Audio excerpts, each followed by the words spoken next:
مریم نواز نے اپنے عہدے کا حلف اٹھاتے ہی آرٹ کلب ایوان وزیر اعلیٰ پہنچی اور آج کے دن میں 3 ان کے اجلاس شیڈول ہیں۔ پہلا امن و امان کے حوالے سے اجلاس جو تھا وہ مکمل ہو چکا ہے، جس کے اندر بڑے واضح طور پر انہوں نے کہا کہ قوانین کی پاسداری سب پر ضروری ہے۔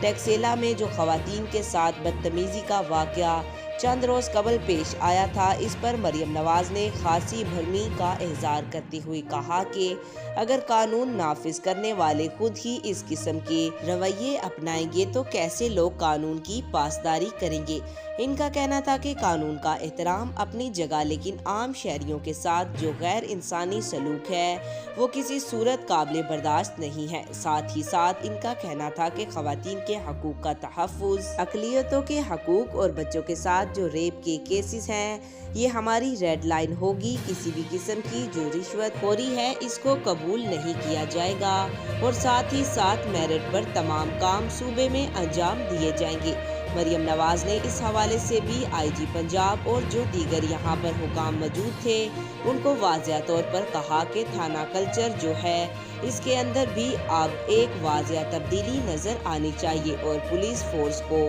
ہم عوام کی خدمت کرتے دیکھنا چاہتے ہیں۔ اس وقت جو دوسرا اجلاس ہے وہ ان کے زیر صدارت جاری ہے، جس میں پرائس کنٹرول کو لے کر مختلف تجاویز سامنے لائی جا رہی ہیں کہ کس طریقے سے جو اشیاء خورد و نوش کی قیمتیں ہیں ان میں استحکام لایا جا سکتا ہے، جو ناجائز منافع خوری ہے اس پر کیسے کنٹرول پایا جا سکتا ہے۔ جبکہ آج ہی کے دن اب سے کچھ دیر میں جو تیسرا اجلاس ہوگا وہ رمضان المبارک کے حوالے سے جو اشیاء خورد و نوش کی قیمتیں ہیں، رمضان بازار ہیں اور رمضان میں جو سبسڈی دی جانی ہے، اس حوالے سے بھی ابتدائی ڈرافٹ مریم نواز کو پیش کیا جائے گا۔ آج تک کے لیے اتنا ہی۔ مزید ایسی معلوماتی ویڈیو دیکھنے کے لیے ہمارے چینل کو سبسکرائب کریں۔